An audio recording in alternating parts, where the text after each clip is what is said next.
자, 다음은 프로토타입인데요. 이전 영상 마지막에 말씀드렸던 함수는 사용되기 전에, 그러니까 여기요, 컴파일러는 함수의 호출 이전에 함수의 정의를 알아야 된다고 했는데, 이런 것들을 어떻게 해결할 수 있을지 한번 이야기를 해봅시다.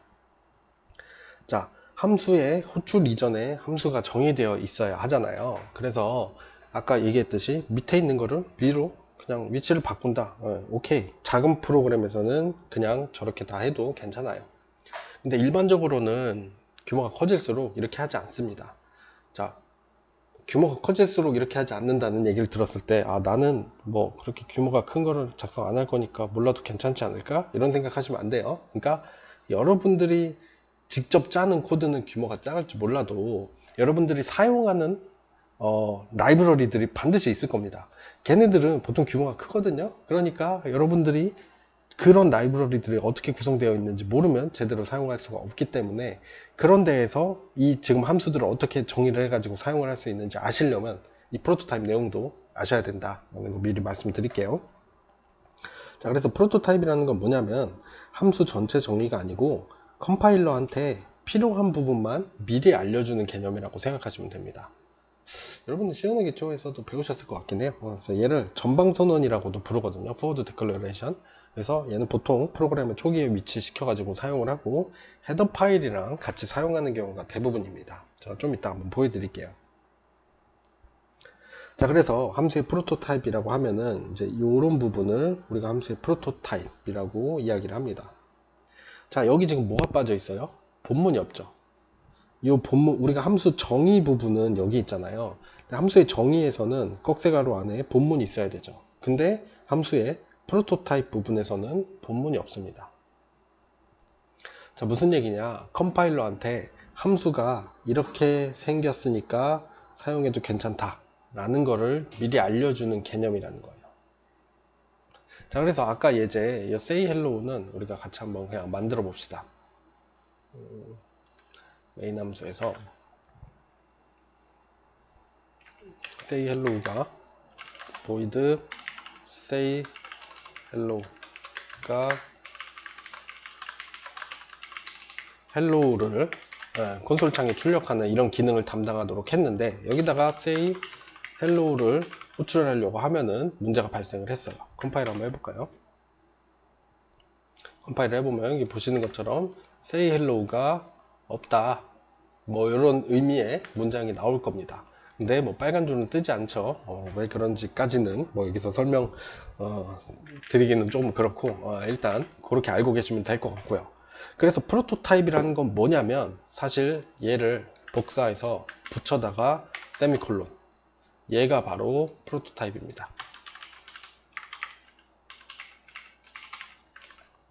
이렇게 해두면은 컴파일러가 메인 함수에서 얘를 호출하려고 할 때, 아, 저 say hello가 이렇게 생겼구나 라는 걸 미리 알려주고, 그러고 나서 이 함수를 찾아서 잘 실행을 할 수가 있게 돼요.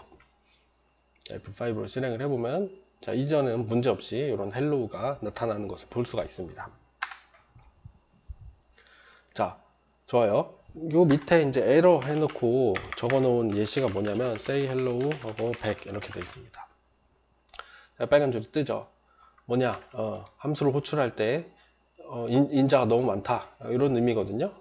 자, 이거를 이 밑에를 보시고, 아, 여기 지금 인자가 없으니까 인자를 넣어서 오류가 발생하는구나 라는 건 맞는데 약간 틀려요. 무슨 얘기냐, 컴파일러가 얘가 오류라고 판단하는 근거는 얘가 아니고 얘입니다. 무슨 얘기냐, 자, 이 8번 줄 시점에서 컴파일러가 알고 있는 건 뭐예요? say hello라는 함수는 아무것도 반환 안 하고 인자를 받지 않는다 까지만 알고 있습니다. 그 상태에서 이게 잘못됐다는 것을 아는 거예요. 이 함수의 본문이 어떻게 생겼는지는 이 시점에서는 신경 쓰지 않습니다. 무슨 얘기인지 아시겠죠? 그래서 예를 들어서 여기 밑에 있는 것도 보면은 뭐 cout에 say hello를 하려고 하면은 또 문제가 발생을 하죠. 왜냐, 얘는 반환형이 없기 때문에 아무것도 없는 거를 출력을 할 수는 없어요. void를 출력을 할 수는 없습니다. 그래서 여기서 오류를 판단하는 근거가 얘가 아니고 프로토타입인 얘다 라는 거를 알고 계시면 될 것 같고요. 뭐 물론 아까 얘기했듯이 얘를 이렇게 쓰게 되면은 이제 뭐 프로토타입 뿐만 아니고 함수 전체의 정의를 보고 판단을 한다. 그렇게 바꿔서 생각을 할 수가 있겠죠. 네. 네, 이렇게 이야기를 드리면 될 것 같습니다. 자, 분산된 코드 함수. 이 내용이 이제 고급 내용으로 들어가 있는데, 어떻게 보면 좋을까요? 이거는 비슷하게 제가 한번 그래도 만들어서 보여드리는 게 좋을 것 같아요. 자, 이렇게 돼 있어요. 자, say hello가 이렇게 있고, 이 say hello를 우리가 이제 여기서 소스 파일에 우클릭 해가지고 새 cpp 파일 만들 수 있다는 거 아시죠? 그래서 새 파일에서 여기다 cpp 파일로 say hello 라는 cpp를 만들고요. 여기다가 say hello 함수를 집어넣어 보겠습니다. 자, 그런데 지금 cout에 빨간 줄이 뜨고 있죠. 왜? iostream을 인클루드 하지 않았기 때문에 이렇게 문제가 없습니다. 좋아요. say hello cpp가 있고 main cpp가 있습니다. 그리고 얘네들은 안 되는 거니까 이렇게 지워볼게요. 자, 이 상황에서 F5를 눌러보면 실행이 잘 될까요? 실행이 잘 됩니다. 자, 이거를 제가 첫 시간에 그려드렸던 그림을 보고 생각을 하시면 되는데, 자, 제가 이 C++의 빌드 프로세스를 이야기를 하면서 지금 우리가 가지고 있는 main.cpp가 있고요. 여기에 say hello.cpp가 있죠. 자, 컴파일 하게 되면 뭐라고 했어요? 얘네들이 각각 main.object_code say hello.object_code가 생긴다고 했죠. 자, 이 다음에 자, 보세요. 지금 얘 컴파일 문제 없습니다. 왜? say hello를 여기서 호출하는데 say hello가 이렇게 생겨가지고 잘 호출할 수 있다는 걸 알 수가 있어요. 물론 컴파일 할 때 이렇게 써 있으면은 컴파일이 안 됩니다. 왜? say hello는 100이라는 인자를 받을 수가 없으니까. 자, 이 상태에서는 이게 끝이에요. 이 main.cpp는 이렇게 얘를 컴파일해서 main.obj를 만드는 게 끝입니다. 자, 그 다음에 say hello 함수 가서 보죠. 자, say hello 함수 보면은 얘도 컴파일 해보면은 문제가 없어요. 그냥 say hello라는 함수를 잘 정의하고 있을 뿐입니다. 자, 그래서 링커가 하는 역할이 뭐냐면 여기 보시면 main.obj 파일 안에 say hello를 사용을 하고 있죠. 그리고 지금 이 프로젝트에 포함되어 있는 오브젝트 코드들을 보다 보니 여기에서 say hello를 정의를 하고 있어요. 아, 그러면 이제 아는 거죠. 링커가 여기서 지금 호출하고 있는 say hello가 여기에 정의되어 있구나. 그래서 걔네들을 링커 말 그대로 연결시켜서 하나의 제대로 된, 여기서는 저는 이제 렉처 프로젝트 이름이죠. .exe 를 붙여서 만들어 주는 겁니다. 그래서 실행을 했을 때 문제가 생기지 않는 거예요. 자, 밑에 그냥 다른 로그라는 예제로 들어서 제가 설명을 해 놓은 거니까 궁금하시면은 뭐 직접 타이핑을 해가지고 한번 확인을 해 보시면 될 것 같아요. 그래서 링커라는 게 뭐라는 건가 좀 여러분들이 애매하게 생각을 하실 수가 있어가지고 이거를 한번 예제로 설명을 드렸습니다. 좋아요. 여기까지 뭐 이어서 설명을 드려야 될 것 같아요. 자, 다음 내용이 이제 매개 변수와 pass by value 내용인데요. 빨간색으로 표시된 부분이죠. 자, 함수의 매개 변수 뭔지 아시죠? 우리가 함수를 호출할 때 데이터를 전달을 할 수가 있습니다. 그래서 아까도 뭐 일단은 얘는 다시 돌려 놓을게요. 그냥 얘를 삭제를 하고 다시 원래대로 메인 하나만 있는 이런 상태로 만들어 두겠습니다. 자, 함수의 인자. 자, 얘가 say hello 함수가 어떤 인티저를 하나 받고 hello 뒤에 그 인티저를 같이 호출하도록 이렇게 우리가 함수를 정의를 해줬습니다. 자, 여기 지금 파란색 줄로 경고가 뜨는 걸 보실 수 있어요. 자, say hello 함수가 정의되어 있지 않다라고 했죠. 자, 아까 제가 얘를 복사 붙여넣기 한 이유가 뭐겠어요? 프로토타입은 우리가 실제 함수에 정의하고 동일해야지 됩니다. 그렇기 때문에 실수하지 않기 위해 복사 붙여넣기를 한 거예요. 그래서 여기는 지금 인티저로 받고 있는데 프로토타입의 인티저가 받지 않으니까 서로 다른 함수라고 생각을 하는 거죠. 그래서 이렇게 맞춰서 적어줘야지 되고, 그러면 이제 얘가 아니라 얘를 사용을 할 수 있게 되면서 실행을 하면 hello 100 뭐 이렇게 뜨겠죠. 좋아요. 그래서 갑자기 여기로 넘어갔는데, 함수 매개 변수라는 건 이렇게 이 괄호 부분에 이 함수에 우리가 넘겨줄 것들을 우리가 함수의 매개 변수라고 이야기를 합니다. 의미적으로 생각을 해보면 함수를 호출할 때 전달하는 데이터를 이야기를 하는 거고요. 그래서 얘를 까다롭게 구분을 하자면 함수 호출할 때 전달하는 거는 인자고 정의할 때는 매개 변수다 라고 구분해서 이야기하는 경우도 있는데, 저는 그냥 인수, 인자, 매개 변수 그냥 구분 안 하고 대부분 인자? 인수? 인자라는 말을 많이 사용을 하는 것 같아요. 인자라고 이야기를 할 테니까 여러분들 헷갈리지 마시고 잘 알아들으시면 되겠습니다. 그래서 인수하고 매개 변수는 개수, 순서, 타입이 일치해야 된다. 뭐 이런 얘기가 이제 아까 얘기했던 얘랑, 그러니까 우리가 여기서 인티저 하나를 받겠다고 했으면은 실제로 호출할 때에도 인티저 하나를 넘겨줘야 된다. 네, 그런 의미라고 이해하시면 될 것 같아요. 좋아요. 그래서 함수 매개 변수 예제 코드를 보시면은 여기 지금 프로토타입이 있죠. 프로토타입에 보시면은 인티저 2개를 받도록 우리가 프로토타입을 정의를 해줬습니다. 그러면은 실제 함수의 정의 부분에도 인트를 2개를 받는 함수가 있어야지 되겠죠. 그래서 얘 기능은 A하고 B를 더해서 반환을 해주는 역할을 함수고요. 그래서 여기서 지금 함수를 호출하고 있는데 100하고 200을 넘겨주고 있어요. 그러면은 A하고 B가 더해져서 300이 이 리절트에 저장이 되겠죠. 자, 지금 이 정도 수준의 코드를 보고 이 함수 결과가 어떻게 되겠구나 바로 잘 떠오르지 않으시면은 조금 더 연습이 필요한 겁니다. 그래서 이런 것들 여러분들 타이핑해서 직접 실행해 보시고 F10 눌러서 따라가 보시고 해보세요. 자, 사실은 별표 친 이유는 이 부분 때문입니다. pass by value라고 해서 중요라고 되어 있죠. 자, 함수에 데이터를 전달할 때는 값으로 전달된다는 겁니다.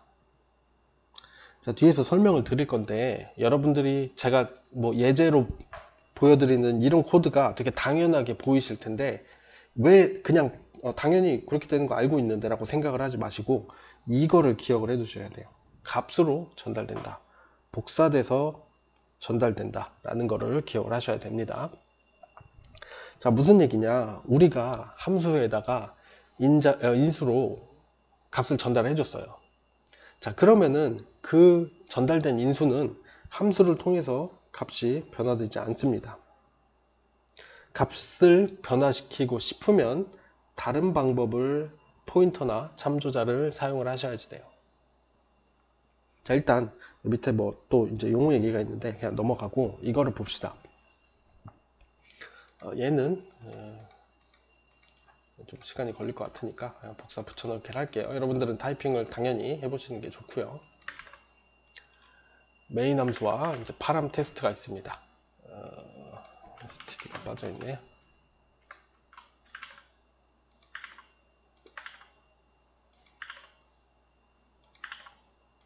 자, 이렇게 했어요.